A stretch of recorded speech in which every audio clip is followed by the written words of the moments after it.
ranking the top 50 NFL players in 2013. At number 50, we have Kirk Cousins, who just had the best season of his career with the Vikings. He led the Vikings to 13 wins, and 8 of those were game-winning drives. Unfortunately, he flopped in the playoffs. At 49, we have Jonathan Taylor. Last season, he was the #1 running back in the league. This year, he was good, but not the same.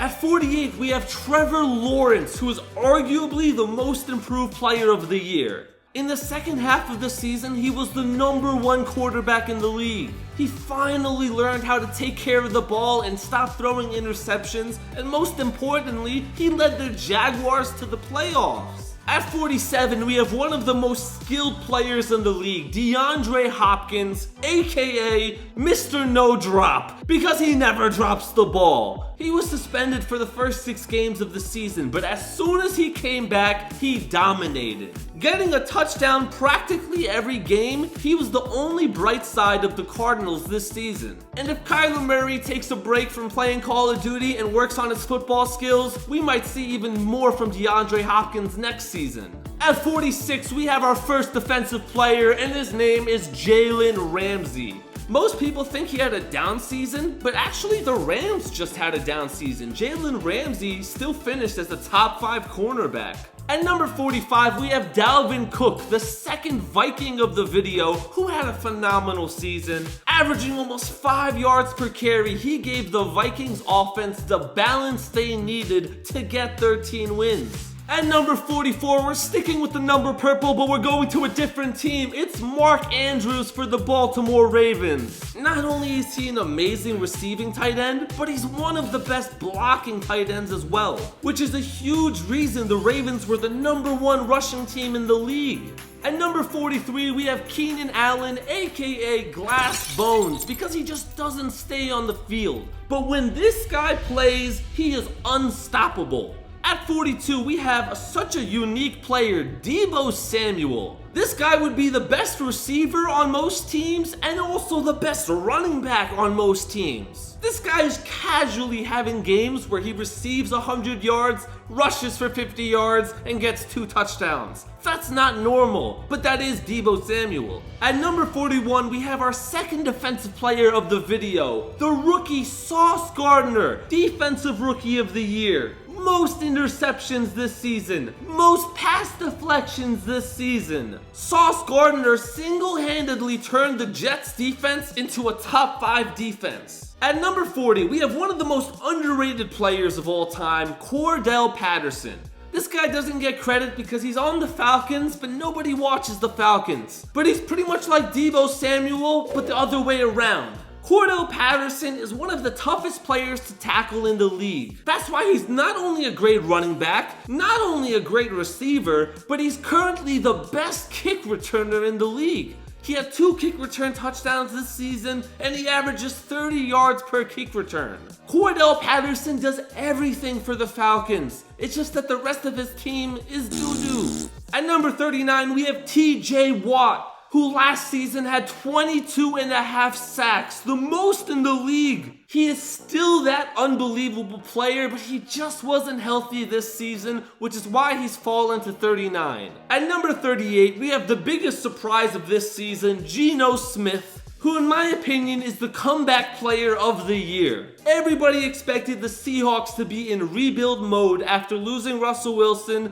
but Geno Smith had other plans. He took them to the playoffs. At number 37, we have the only kicker in the video, Justin Tucker, the most accurate kicker in NFL history. And he's had another banger of a season, just being accurate and being able to hit from over 60 yards. At 36, we have Dak Prescott, who has led the Cowboys to an amazing season, knocking off Tom Brady from the playoffs. Without his #1 receiver, he lost Amari Cooper, but he still got the job done. Number 35, Joe Mixon, the unsung hero of the Bengals. The Bengals were always good these last few years, but what took them to the next level was Joe Mixon becoming a star. Averaging almost 5 yards per carry, getting a touchdown almost every single game. Joe Mixon elevated the Bengals offense. At number 34, we have Aaron Rodgers. I know it's crazy to see him this low, but he has had a down season. Between losing Devontae Adams and just getting old at the age of 39, he's had a down season. But forget about down seasons, because at 33, we have A.J. Brown, who has launched up this season. Sometimes wide receivers struggle on a new team, but not A.J. Brown. He excelled with Jalen Hurts. At 32, we have Amon-Ra St. Brown, a player from the Lions. Yeah, the Lions were a top 3 offense this season. And guess why? Amon-Ra St. Brown, one of the most unguardable receivers this year, getting over 100 receptions, over 1,000 yards, and almost led the Lions to the playoffs. At 31, we have Christian McCaffrey. You want to know how good Christian McCaffrey is? As soon as he joined the 49ers, they won every single regular season game. At number 30, we have Aaron Donald, and I know this is low for him, but he's had a bad season. He hasn't been healthy, he's only got 5 sacks, he's still one of the best defensive players in the league, he has that talent, but this season has just been a disaster for him, which is why he's this low. At number 29, we have our first offensive lineman, Zach Martin. He is the best guard in the NFL. The Cowboys having one of the best rushing offenses in the league, all because of Zach Martin. At 28, we have another Cowboy, C.D. Lamb. Dak's new number 1 target, and not only did he take Amari Cooper's spot, but he played better than Amari Cooper this season. Number 27, another wide receiver, D.K. Metcalf, a freak of nature. He is the strongest wide receiver in the league, while also being top 5 in speed. If DK Metcalf had a quarterback that threw the ball far, like Josh Allen or Patrick Mahomes, I promise he would be a top 10 player in the league.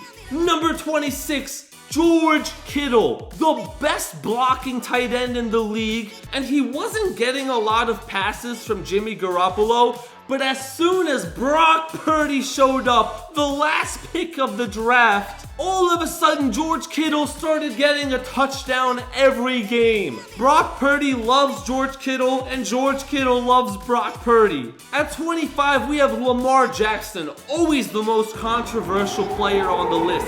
This guy was an MVP just a couple years ago, but he has had a down season. I love Lamar. He's the fastest quarterback. When he has a good team surrounding him, he dominates, just like his MVP season. But this year, he's had no support and he's been dealing with injuries, which is why he fell to 25.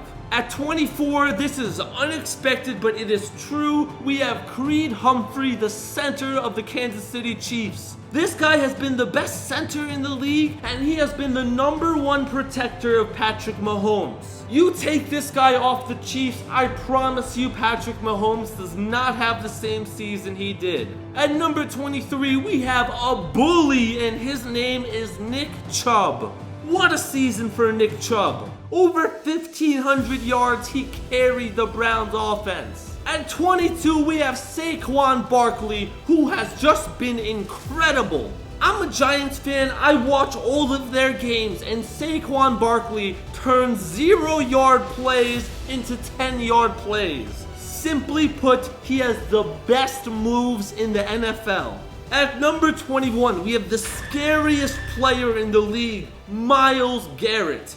Joe Burrow said it himself. The reason the Bengals always lose against the Browns is because of Myles Garrett, and that's coming from one of the best quarterbacks. At number 20, we have Tom Brady, who has had a down season, but it's not completely his fault. The Tampa Bay Buccaneers have had the worst rushing season in franchise history. Tom Brady has had no help at all from his run game, so he had to force a lot of bad passes. So for him to have no run game and still be a really solid quarterback at the age of 45, he deserves this credit. At number 19, probably the most shocking player on the list, but I promise it's not wrong, Jamal Williams. He started the season as a backup running back for the Lions. He ended the season leading the league in rushing touchdowns. 17 rushing touchdowns. I love watching Lions games, and you can just see Jamal Williams is the reason their offense is so good. At number 18, we have the rushing leader of the 2022 season, Josh Jacobs. 1,653 yards. No running back had more. 5 yards per carry, 12 touchdowns. Josh Jacobs has been a truck. At number 17, we have Jamar Chase, who is single-handedly changing the NFL. Every team is trying to find their Jamar Chase in the draft now, because every team that plays the Bengals has to focus on how do we stop Jamar Chase. At number 16, we have the best offensive lineman in the world, Trent Williams. Anytime an NFL player is asked who's the best offensive lineman, they say Trent Williams. At number 15, we have Micah Parsons, who in his second season is cracking the top 15. That is incredible. We have not seen a player like Micah Parsons since Lawrence Taylor. The combination of speed and strength and intelligence as a second-year player is unbelievable, and he's the reason the Cowboys went so far this season. At number 14, we have Davante Adams, who is the best route runner in the NFL. And even being on a new team, he still did incredible, getting 15 touchdowns. At number 13, we have Nick Bosa, the best defensive player on the best defensive team. 18.5 sacks this season. He is the 49ers defense. He is their identity. At number 12, we have Austin Eckler, who had the most touchdowns in the 2022 season, with 18. At number 11, we have Derrick Henry, who would have been the rushing leader, but he missed some games. But it makes his stats even crazier, the fact that he missed some games and still got over 1,500 yards. How? At number 10, we have Tyreek Hill, who is arguably the toughest player to guard in the league. He led the Dolphins to the playoffs. He helped Tua become a respectable quarterback. And if Tua didn't get hurt, they might have had a real shot at winning a Super Bowl. At number 9, we have Stephon Diggs. And if you look in the last 3 seasons combined, no one has more receptions in the league than Stephon Diggs. He is Mr. Consistent. At number 8, we have Travis Kelce, simply the number 1 tight end in the league. He is unguardable and unblockable. He might not be the best player on the Chiefs, but he is the glue of the Chiefs. At number 7, we have Justin Herbert, who has been the unluckiest player this season. His 2 top receivers injured. His offensive line terrible. I really believe Herbert has a top 3 arm in the league. He just needs a chance to show it off with a healthy team. Number 6, Jalen Hurts. You think he's a system quarterback? The Eagles were 13-1 with Jalen Hurts this season. Without Jalen Hurts, they were 1-2, and their only win was against the Giants in the last week, who were resting their starters. Number 5, Justin Jefferson. Over 1,800 yards. We may never see a season like Justin Jefferson just had ever again. Number 4, Cooper Kupp. In my opinion, the number 1 receiver in the league. Before he got hurt, he was number 1 in receptions, number 1 in receiving yards, number 1 in touchdowns, and then he got hurt. He was on pace to have the best season a wide receiver has ever had in NFL history. Number 3, Joe Burrow. Joe Burrow is the face of the Bengals. He is their franchise quarterback. He broke the Cincinnati Bengals single-season touchdown record, and he's probably going to break his own record again next season, because every year he has been getting better and better and better. At number 2, we have Josh Allen, who has been unreal this season. 42 touchdowns this season, the most in his career and the second most in the NFL. And that leads us to number 1, Patrick Mahomes, our MVP. 45 touchdowns, 12 interceptions, MVP.